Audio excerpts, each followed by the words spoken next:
tal? Buen día. En el video del día de hoy vamos a hablar sobre la eficiencia de una enzima llamada glucosa fosfato deshidrogenasa, que ya mencionamos previamente en el video sobre vías pentosas, en el cual mencionamos el papel de la enzima en cuanto a su papel bioquímico, meramente en la vía metabólica. Pero en esta ocasión vamos a hablar de la implicación clínica de su deficiencia, pasando desde el favismo hasta la resistencia a la malaria. Bien, entonces esperamos que este video sea de su agrado y conozcan cosas que no sabían o refuercen cosas que ya sabían. ¿Okay? Comenzamos. La deficiencia de glucosa sin fosfato deshidrogenasa es una eficiencia enzimática que se hereda por un mecanismo llamado herencia ligal X. ¿Qué significa esto? Que se va a heredar por un cromosoma X mutado. Por lo tanto, lo van a padecer básicamente hombres y la mujer va a ser portadora. ¿Qué se debe esto? Recordemos que el hombre tiene un cromosoma X nomás y un cromosoma Y. Entonces, si el hombre recibe un cromosoma X mutado de parte de la madre, al nomás tener un cromosoma X se va a expresar el gen mutado y va a dar la enfermedad. En el caso de las mujeres, como tienen dos cromosomas X y si heredan un cromosoma X alterado y un cromosoma X está sano, tienen una copia sana y no se expresa la enfermedad, pero se convierten en portadoras. Por lo tanto, las mujeres en este tipo de enfermedades pueden transmitir la enfermedad a sus hijos varones, pero en el caso que sea una hija va a ser portadora nomás. ¿Ok? ¿Qué otro tipo de enfermedad conocemos con este tipo de herencia? Un ejemplo muy común es la hemofilia. Entonces, la hemofilia también sufre un proceso de herencia como este. ¿Ok? Entonces, esta deficiencia enzimática de la G6PDH tiene dos variantes, la variante del Mediterráneo y la variante africana. ¿Por qué se llaman así? Porque esta deficiencia está en todo el mundo en realidad, está esparcida por todo el globo, pero es más endémica en esa zona del mundo, lo que es el norte de África, Egipto, Libia, Marruecos, y lo que es el Mediterráneo, lo que es Portugal, Italia, Grecia, Turquía, etcétera, ¿no? Entonces, ¿por qué ahí es más común? Porque en esa zona del mundo, hace unas generaciones, unas décadas, fue muy común una infección llamada malaria. Sigue siendo frecuente en aquella parte del mundo, pero antes hubo un brote, ¿no? Entonces, en esa zona del mundo fue muy común lo que es la malaria. Bien, y vamos a ver un momento que en esas personas, mediante el paso de generaciones, fueron adquiriendo una resistencia, una mutación adaptativa en sus cromosomas, llevando a que estuviera deficiente la enzima G6PDH, incluso para beneficio de ellos, porque vamos a ver un momento que genera una resistencia intrínseca a la malaria. ¿Bien? Entonces, aquí solamente explico por qué es en esa zona más común del mundo la deficiencia de la enzima, porque en esa zona fue muy común la malaria. ¿Ok? Ahorita vamos a ver los tópicos que acabo de mencionar. Y en la imagen podemos ver a Pitágoras. ¿Qué tiene que ver Pitágoras aquí? Es que Pitágoras conocemos que es un matemático griego muy famoso, pero él fue el primero que describió la enfermedad, perdón. Él no sabía que había enzimas, ni sabía que había bilirrubina, no sabía nada, obviamente no se conocía tal grado las enfermedades, pero él comía habas, se ponían amarillos.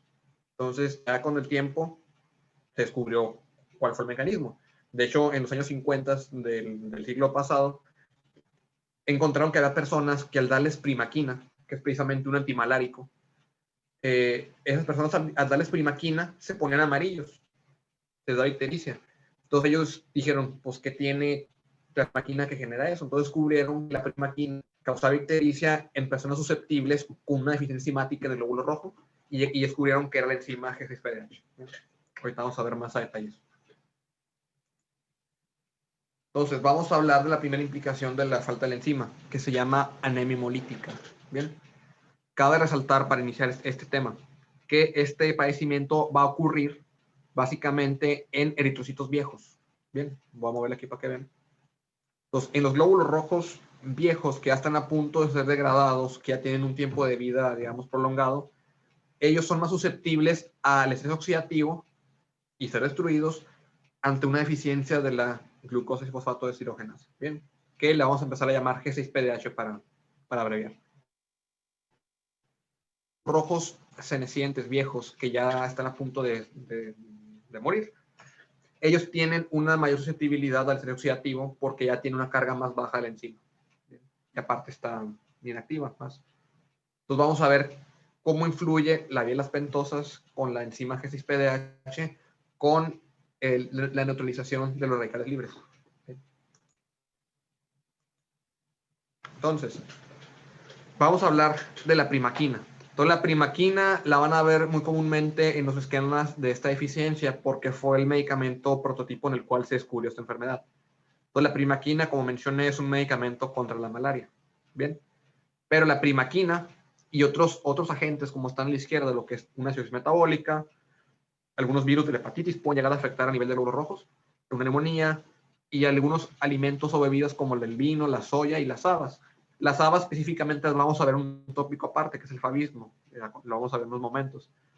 Pero el punto es que todos ellos, primaquina y esas moléculas, entre otras más que no mencioné, como algunos medicamentos, van a inducir radicales libres de oxígeno en el glóbulo rojo, que seguramente todos ustedes han escuchado lo que es un radical libre de oxígeno. Pero en este caso se llama superóxido. Óxido no es más que un oxígeno molecular con una carga negativa. Entonces, esa carga negativa es lo que lo hace oxidante, lo hace un radical libre. Entonces, ¿qué es lo que tenemos como defensa en el cuerpo humano para neutralizar radicales libres? Porque cabe mencionar que todas células del cuerpo, si no es que casi todas, sufren algún tipo de mayor o menor grado de estrés oxidativo. Pero el glóbulo rojo es especialmente un poco más susceptible porque el glóbulo rojo no contiene una mitocondria que tiene citocromos para defenderse, no contiene peroxisomas que se encargan de degradar el peróxido. Entonces, solamente depende de su vía de las pentosas con su G6PDH. Entonces, ¿qué estoy diciendo? Que el glóbulo rojo, para sobrevivir al estrés oxidativo, depende de este sistema iniciado por la G6PDH. ¿Ok? Entonces, ese superóxido es normalmente neutralizado hacia peróxido de hidrógeno o agua oxigenada, lo que ven como H2O2. La enzima se llama superóxido dismutasa. Entonces, ese peróxido que queda, H2O2, aún tiene una capacidad potencialmente oxidante, entonces hay que seguirlo neutralizando, hay que hacer un paso extra. Lo puede hacer la enzima catalasa, pero hay un sistema más potente aún, que es el sistema de glutatión. Entonces, ese sistema de glutatión, que es un antioxidante neto intracelular del glóbulo rojo especialmente, depende para estar activo de la presencia de NADPH, que a su vez viene de la vía de las pentosas. Bien, pues vamos a ver la imagen cómo está acá. Entonces, ¿qué pasa con la glucosa y fosfato que entra al glóbulo rojo?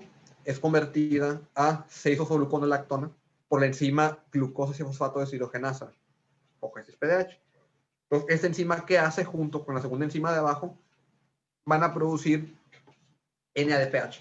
Convierten al NADP a NADPH, y si ven el dibujo van a ver que el óvalo del NADPH es más grande, indicando que ante una activación de la G6PDH va a haber una relación mayor de NADPH sobre el NADP. Pues este NADPH, ¿qué va a pasar ahora? El NADPH, ¿cuál es su poder antioxidante? Que tiene hidrógenos. Bien. Pues el NADPH, ¿qué es lo que tiene para otorgar? Hidrógenos. ¿Ok? Entonces, este NADPH ahora tiene que reaccionar con el glutatión en su forma inactiva. Bien. Entonces, el glutatión puede estar en dos formas. En su forma inactiva, también le llaman glutatión oxidado, que es el GCSG que ven ahí, y su forma activa o reducida, que lo ven ahí como GCH. Entonces, la enzima glutatión reductasa va a reducir a glutatión oxidado o inactivo con ayuda del NADPH. ¿Cómo lo hace? Los hidrógenos que trae el NADPH se los va a ceder a glutatión oxidado y van a salir dos moléculas. El NADPH, ya sin hidrógenos, como se los donó a glutatión oxidado, va a salir como NADP. Y ahora ese NADP vuelve a ir a la G6PDH, esta le cede más hidrógenos, sale como NADPH otra vez, le vuelve a pasar hidrógenos al glutatión oxidado y así sigue dando vueltas. Bien. Entonces, el NADPH se está convirtiendo y reconvirtiendo con hidrógenos y está pasando hidrógenos para que se mantenga activo el sistema de glutatión. Ok, entonces, como decía, reacciona NADPH con hidrógenos, con el glutatión oxidado, con la enzima de glutatión reductasa. Entonces, el NADPH le va a ceder hidrógenos al glutatión oxidado, sale NADP, y el glutatión oxidado ahora sale como GCH y se convierte en su forma activa o glutatión reducido. ¿Ok? Entonces, ahora ese glutatión reducido, ahora él tiene el poder en sus manos, que es el hidrógeno. Bien. Entonces, ahora ese glutatión es el empoderado, él tiene el poder en sus manos de ceder hidrógenos ahora, y él es el encargado, él tiene el honor de ir directamente él a neutralizar al peróxido. Bien. Entonces, ahora otra enzima que se llama glutatión peroxidasa. ¿qué hace esa enzima? Va a reaccionar al peróxido y al glutatión reducido. Entonces, ahora, esos hidrógenos que venían previamente del NADPH, que venían previamente de la G6PDH, ese glutatión reducido le va a hacer hidrógenos ahora al peróxido. ¿Y qué va a pasar? Se va a formar agua. Bien. Entonces, esa agua que se produce ya es totalmente inocua, ya no va a hacer daño. Entonces, es el punto máximo de neutralización del superóxido, ya cuando se forma el agua. Entonces, digamos que la glutatión peroxidasa va a utilizar al glutatión reducido para ceder hidrógenos al peróxido, formar agua, y el glutatión reducido ahora queda otra vez con glutatión oxidado. Pero vuelve a llegar otro NADPH, le cede hidrógenos otra vez y se vuelve a activar. Entonces, esos dos ciclos de NADPH y glutatión oxidado, mientras estén en constante recambio por la presencia de G6PDH, va a ser suficiente para que el glóbulo rojo se mantenga sano, neutralizando radicales libres. Entonces, repito, todo depende de que esté activa la enzima G6PDH. Bien, si esa se mantiene activa, no hay ningún problema y le es suficiente el glóbulo rojo para defenderse y seguir trabajando sin problemas. ¿Okay? Entonces, lo que les mencioné, lo que está en el texto de ahí, bien, lo pueden leer, le pueden poner pausa y lo leen con detalle, y es lo mismo que les dije. Pero ahora vamos a ver qué pasa ante una deficiencia de la G6PDH. Bien, entonces vean la imagen, cómo va a cambiar. Bien, ya, abajo está el texto, ahorita lo pueden leer también con pausa si le dan ahí una pausa. Entonces vamos a ver qué pasa igual ahora con la imagen. Entonces ahora sí ven, está en rojo lo que es la enzima, indicando que está deficiente la enzima ahora. Y si ven la imagen, ahora se invierten los papeles. Ahora va a haber más NADP que NADPH. Entonces, ¿qué indica esto? Que ante una falta de la G6PDH, no va a haber una recuperación, un reciclaje del NADP hacia NADPH.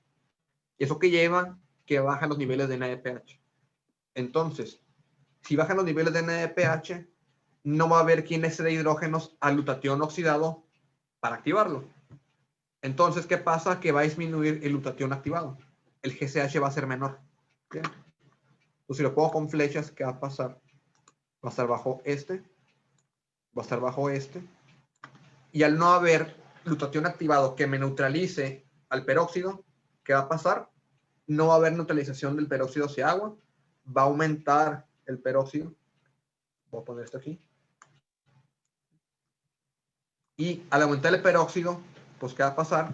Va a generar un mayor nivel de daño oxidativo. ¿Bien? Entonces, ese daño oxidativo, ¿cómo se manifiesta? Digamos que altera la membrana del glóbulo rojo, la perfora, se destruye, revienta el glóbulo rojo y genera hemólisis. ¿Bien? Y si esto ocurre de manera masiva en glóbulos rojos de manera aguda, va a bajar la cantidad de glóbulos rojos, va a bajar la hemoglobina y por eso se llama anemia hemolítica. ¿Ok? Entonces vamos a quitar el zoom. Entonces, por eso se llama anemia hemolítica. ¿Ok? Entonces, les repito, abajo está el texto, si lo quieren leer, está la letra B. Bien. Pues espero que todo vaya bien hasta el momento. Igual le pueden dar pausa, regresarse si tienen dudas. Y igual me pueden poner dudas en los comentarios. Okay. Entonces, aquí estoy explicando solamente cómo influye la enzima cuando está deficiente en que la célula no pueda defenderse del estrés oxidativo. Entonces, esto es necesario para entender cómo las habas pueden generar problemas. Entonces, se llama favismo. El favismo es específicamente una anemia hemolítica secundaria a la ingesta de habas. ¿Bien? Obviamente, con un paciente previamente susceptible por la deficiencia de LASG. ¿Por qué favismo? Porque las habas, su nombre en latín es bicefala, todo el nombre de favismo. Entonces, ¿por qué las habas son malas? Uno diría, pues las habas que tiene malo, yo he comido habas y no me pasa nada. Ok, porque les repito, es en pacientes que tienen la deficiencia enzimática. ¿Ven? Si tú tienes deficiencia enzimática y comes habas, te va a pasar. Si tú que me estás viendo no tienes la deficiencia enzimática y comes habas, no te va a pasar nada. Bien. Entonces, es específicamente en personas con la deficiencia. Bien. Entonces, el favismo contiene dos glucósidos. Se llaman vicina con vicina y por ahí el isofuranilo, ahorita lo vemos. Pues esas moléculas son potencialmente oxidantes, producen el superóxido que vimos ahorita. Entonces, ellas van a presentar el superóxido en el glóbulo rojo y van a provocar que este glóbulo rojo aumente su nivel de estrés oxidativo. ¿Bien? Y vamos a ver cómo, pero es básicamente lo que mencioné. Ante una falta de la enzima no va a tener cómo defenderse y va a embolizarse. ¿Ok? Entonces Pitágoras dijo, dije ahorita, Pitágoras, esta enfermedad. Él sabía que la comida se ponía en la mayoría como, pero ya después el tiempo le dio la razón y le dieron todo el honor, ¿no? Entonces, en esa diapositiva estamos viendo lo más normal. Vamos a ver aquí qué pasa en pacientes que tienen su carga normal de la enzima. ¿Ok? Vamos a hacerle zoom. Entonces, en pacientes que tienen una cantidad normal de la enzima, que va a presentar que esas habas producen sus glucósidos, glicina y isofuramil, y producen lo que ya mencioné. Producen lo que es el superóxido, que es normalmente neutralizado por la superóxido dismutasa hacia peróxido, y pasa lo que ya dijimos. La enzima G6PDH produce NADPH, luego ese NADPH le pasa hidrógenos al glutatión y lo activa, y luego ese glutatión activo le pasa hidrógenos al peróxido y lo neutraliza hacia agua y oxígeno. Bien, eso es lo común que pasa en personas sanas. Yo no tengo una enfermedad, yo como habas, no me pasa nada porque me pasa exactamente eso que está ahí. No hay ningún problema. Pero ahora vamos a ver qué pasa en pacientes que tienen la deficiencia, lo que sigue. ¿Sí? Entonces, estos pacientes con la deficiencia enzimática, ¿qué pasa en ellos? Comen habas,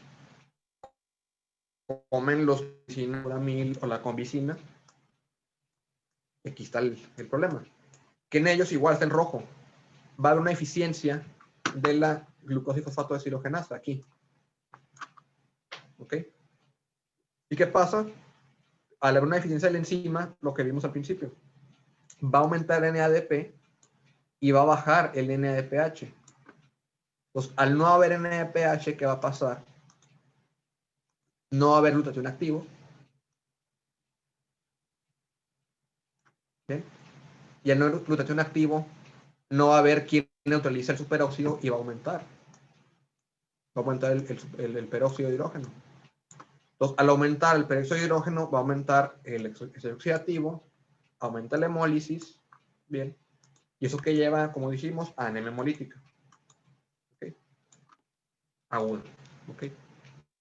Entonces, esta es la fisiopatología del fabismo. ¿Bien? Y otra vez tenemos a Pitágoras ahí. Él siempre está presente porque él fue el que describió eso. Existía esta enfermedad. No describió la enzima, lo repito, ya después se descubrió. ¿Okay? Entonces, esta es la fisiopatología del fabismo.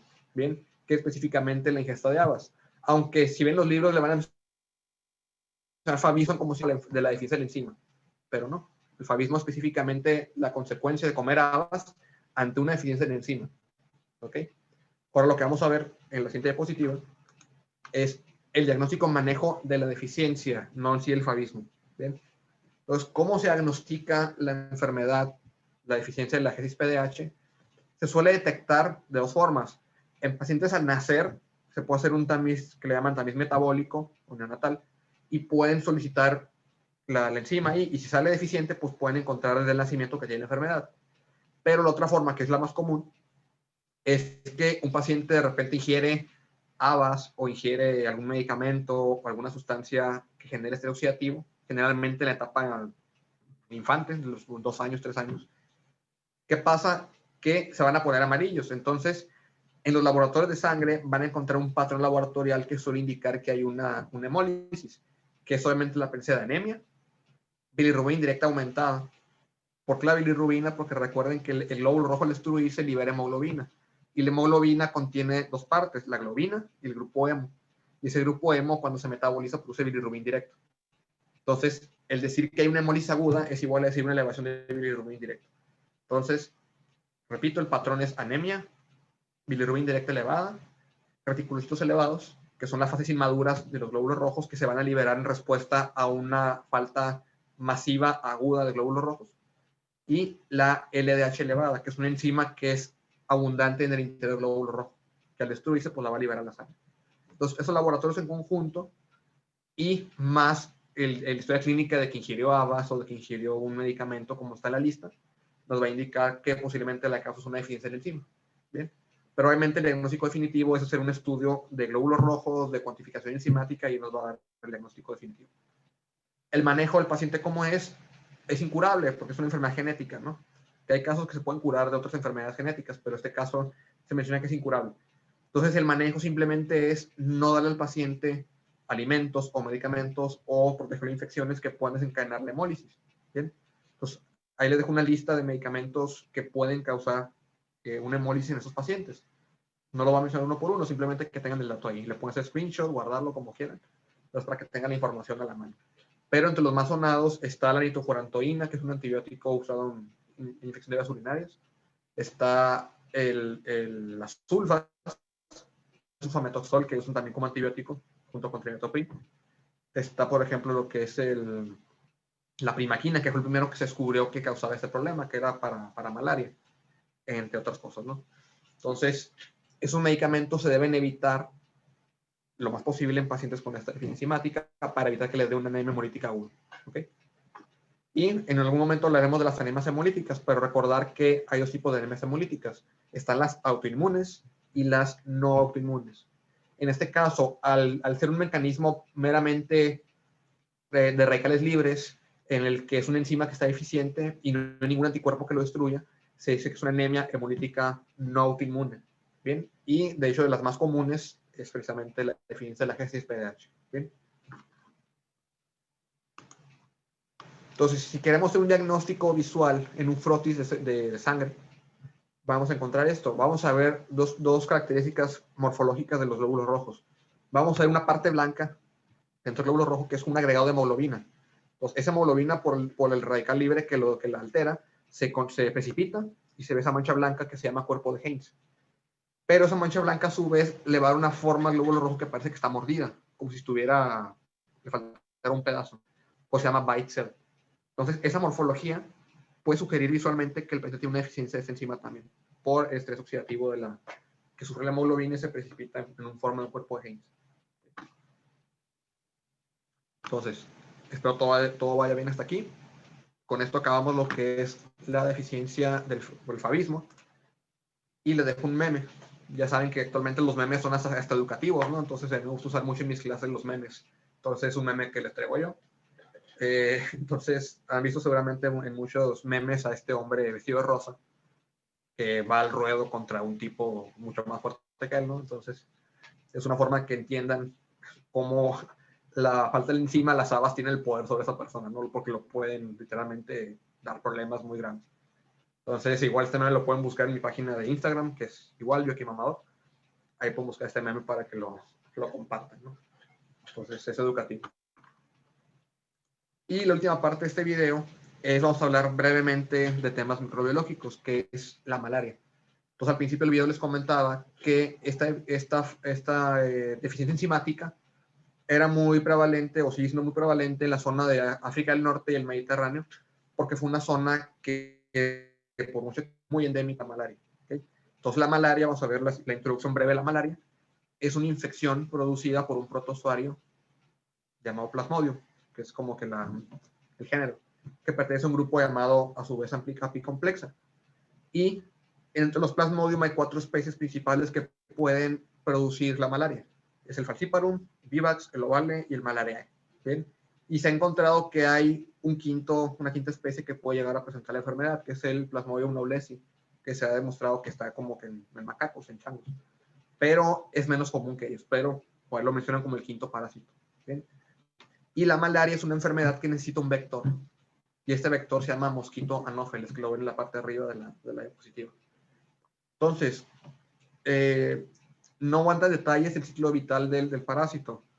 No porque no lo sepa como tal, sino porque hay gente que sabe mucho más de esto y no quisiera decir algo por ahí que me equivoque. Entonces, vamos a hablar lo esencial de este ciclo de vida. Entonces, digamos que el parásito requiere varias fases de maduración. Entonces, una fase implica que el mosquito lo recoja de una persona, lo madure en su interior, y luego ese mosquito va y pase esa parte ya un poco más madura hacia otra persona. Entonces, cuando el mosquito inyecta el esporozoito, que es la fase que trae el mosquito, lo inyectan en una persona, digamos, sana, ese esporozoito inicialmente viaja a lo que es el hígado. Bien, y en el hígado, ¿qué pasa? Es la fase, lo que le llaman esquizonte. pero si mal no recuerdo, lo que es el Ovale y el Vivax pueden quedar en una fase latente en lo que es el hígado, que le llaman hipnozoito. Pero los 4, a fin de cuentas, en una fase de su maduración o de su desarrollo, infectan glóbulos rojos, que es lo importante, es a lo que voy. Entonces, en su fase de ciclo vital de este parásito, implica entrar al glóbulo rojo y seguir madurando y reproduciéndose ahí. Entonces, de ahí salió que esas personas con el tiempo adquirieron una deficiencia de la enzima G6-PDH. ¿Para qué? En este caso es bueno porque dijimos que la falta de G6-PDH va a inducir radicales libres en la célula y va a inducir hemólisis. Entonces imagínense que se mete el parásito al glóbulo rojo. Ahí va a vivir bien a gusto, ¿no? Bien suave. Pero ¿qué pasa si la célula de cajón ya tiene menos G6-PDH? ¿Qué va a pasar? Todo lo que dije ahorita. Va a aumentar el peróxido, va a generar estrés oxidativo y va a causar hemólisis. Pero también ¿qué va a pasar? Que ese plasmodium que está dentro del glóbulo rojo no va a sobrevivir porque va a estar en un ambiente súper hostil. Va a entrar a un glóbulo rojo súper oxidativo que va, que va a inducir estrés propiamente al protozoario. Entonces, ¿qué va a pasar? Que se destruye el glóbulo rojo junto con el protozoario. De esa manera se rompe el ciclo vital del parásito y no infecta el glóbulo rojo y no sigue su ciclo de vida. ¿Bien? Por eso esos pacientes tienen una resistencia intrínseca a la malaria, porque se crea un estrés oxidante que impide que madure. ¿Okay? Y precisamente como tiene una fase eritrocitaria en el ciclo vital del parásito, por eso hay algunos antipalúdicos que actúan ahí, como el caso de la primaquina, ¿bien? O la cloroquina. Entonces ellos actúan directamente ahí en el glóbulo rojo, inducen estrés oxidativo para destruir ahí al parásito. ¿Bien? Ya sé que son muy repetitivos, pero es para que quede claro, ¿no? Entonces ahí nomás para que vean la imagen, es lo mismo que vimos ahorita, pasa exactamente lo mismo. La falta de enzima va a bajar el NADPH, eso va a ocasionar que haya menos glutatión activo, eso va a ocasionar que no se pueda neutralizar el peróxido, y eso qué va a hacer que haya un ambiente oxidativo en el glóbulo rojo, y al entrar el parásito llega a un medio súper hostil para él y no va a poder reproducirse, no va a poder madurar y se va a morir también, y se muere el glóbulo rojo. Bien, y de esa forma detienes el ciclo vital del protozoario. Entonces, de esa forma fue una ventaja que esos pacientes de aquella zona del mundo genéticamente empezaron a desarrollar por la inducción de la infección para protegerse de ella. Entonces, con esto estoy diciendo para concluir porque esta deficiencia es mucho más común en zonas donde fue muy prevalente la malaria, ¿sí? Para protegerse de la infección. ¿Sí? Bueno, entonces es todo por hoy. Espero les haya gustado este video, espero hayan aprendido cosas que, repito, que no sabían, y si ya lo sabían, pues lo hayan recordado o reforzado bien. Entonces nos vemos en videos futuros. Ya en mi página de Instagram les iré diciendo próximamente qué video subiré, de qué tema hablaré, y pues nos vemos en la próxima. Bien. Que les va muy bien.